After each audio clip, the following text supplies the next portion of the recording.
Hey, it's Karen from Our Sufficient Life, and today we are digging and processing horseradish. If you remember, we had a mystery plant growing on the north side of the greenhouse, and it was unidentified, and it's been here. We've been here about 6 years, and I finally identified it. It was horseradish. So now we are going to make our first harvest of horseradish, and I'm so excited. Here it is, November, and this is what our horseradish looks like.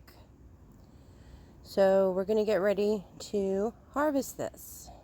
Okay, so down in here you can see the root. It's right here of this particular plant.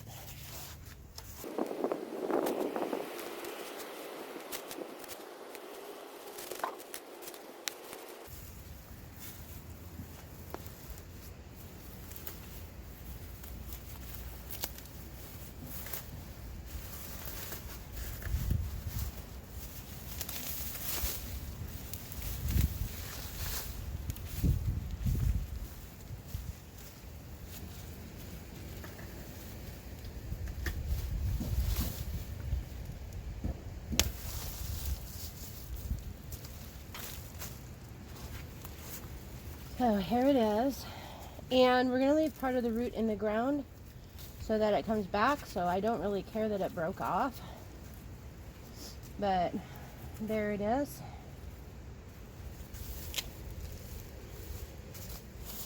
We're going to leave this root piece in the ground, cover it back up.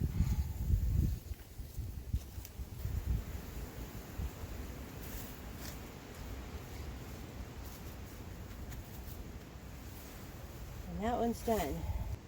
I'm going to try and get him. He looks like a big one.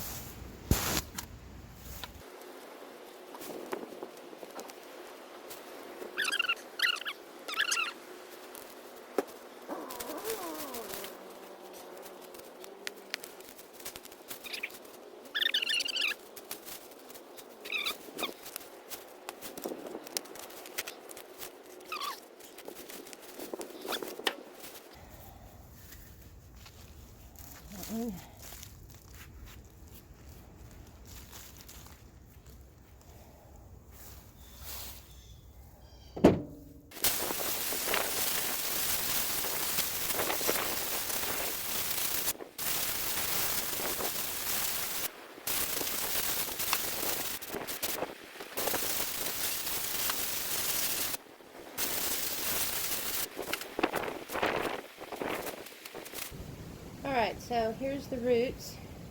They've been rinsed under the hose, and now we're going to cut them into manageable chunks so that I can use the vegetable peeler and peel off all the brown around the outside. Some of these chunks, like this chunk, or some of these heads like this, I'm going to take back down and plant them so that we can have more horseradish next year, hopefully. Got gloves on because it can irritate your skin. I'm going to recycle my bag here. Hopefully it won't blow away. I'll put the bowl of water on top of it.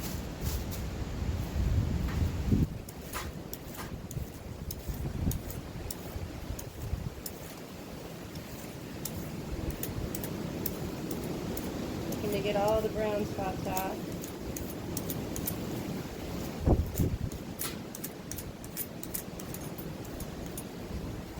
Doing this outside because of the fumes, but actually you need to at least do the grinding in a well ventilated area. My dad used to have us outside watching him do this, making us stay far away so we didn't stick our finger in it and then put it in our eye or something.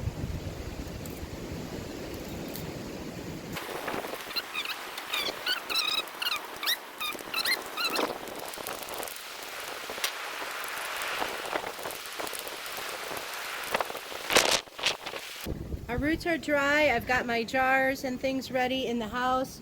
So we're going to go ahead and try to grind some of this. I've got a old grinder, old universal grinder that Dan found. And I've got the medium coarse blade on it. I did bring the fine one because I'm not sure exactly how this is going to go. We're just going to chunk this up and start grinding and see what happens.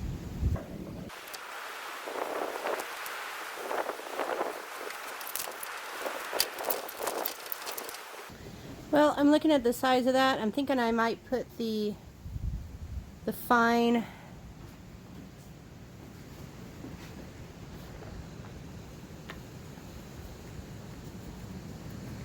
I might put the fine on there. Calling in the man because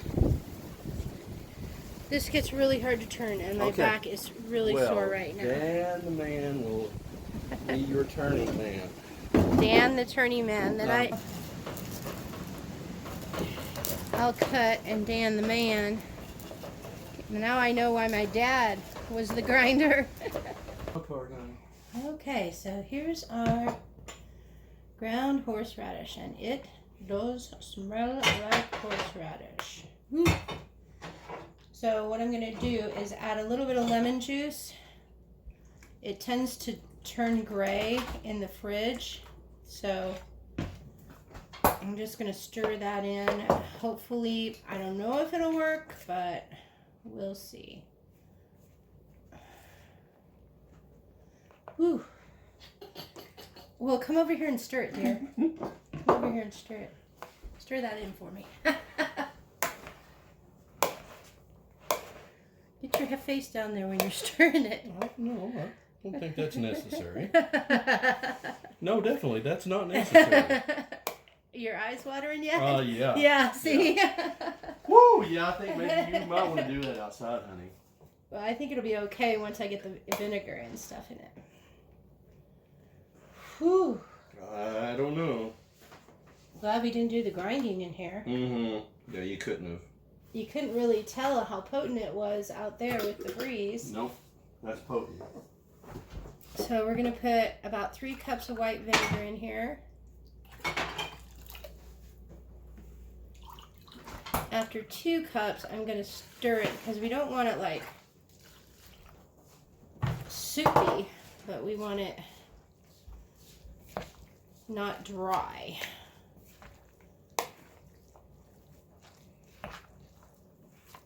Yeah, we're gonna need another cup. Oh man, I need goggles. Want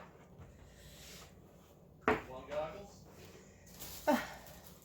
I might need them. We're gonna do 4.5 teaspoons of salt. Oh my god, I'm glad the camera is not on me right now because my eyes have to be so red and watery. Here, babe.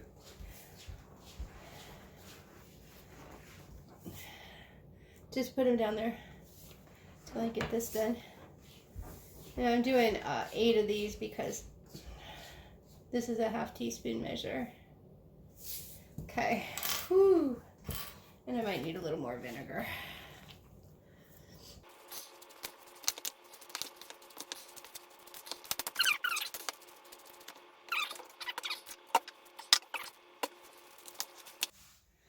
So I've been thinking about this, and I think what I'm going to do, horseradish has a lot of medicinal properties. It's number 1 for me, it's an anti-inflammatory. If I apply heat to this and I can it, a lot of those properties that are good about horseradish is going to be reduced.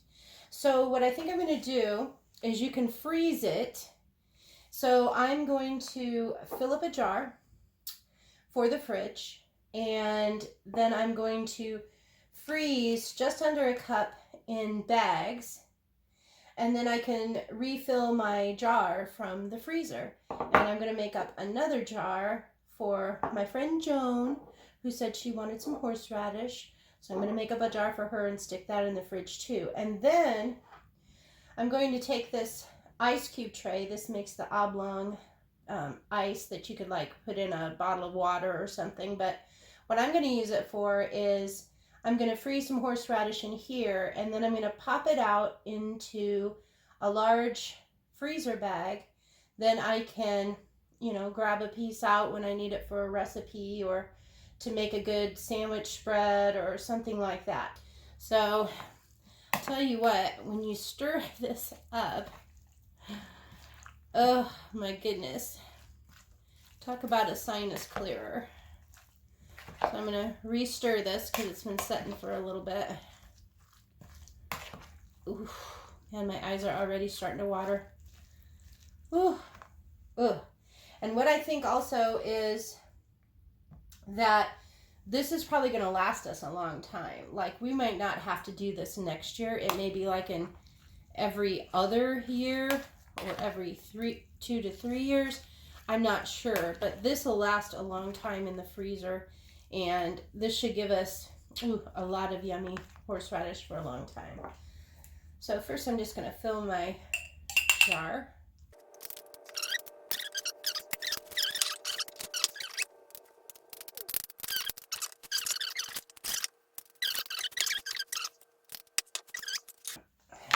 Now we'll see if we can get this ice cube tray going.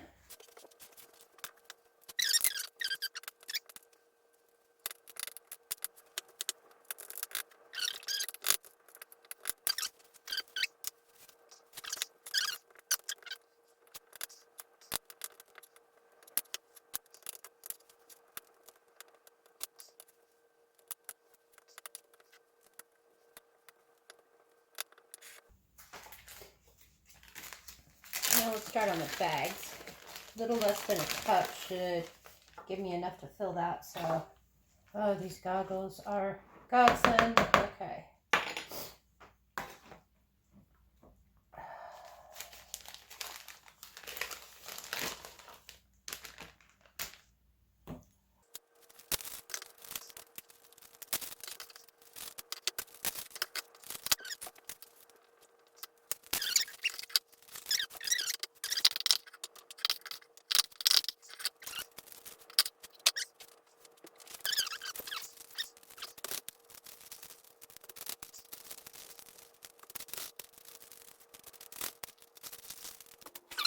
And this will go in the freezer up here.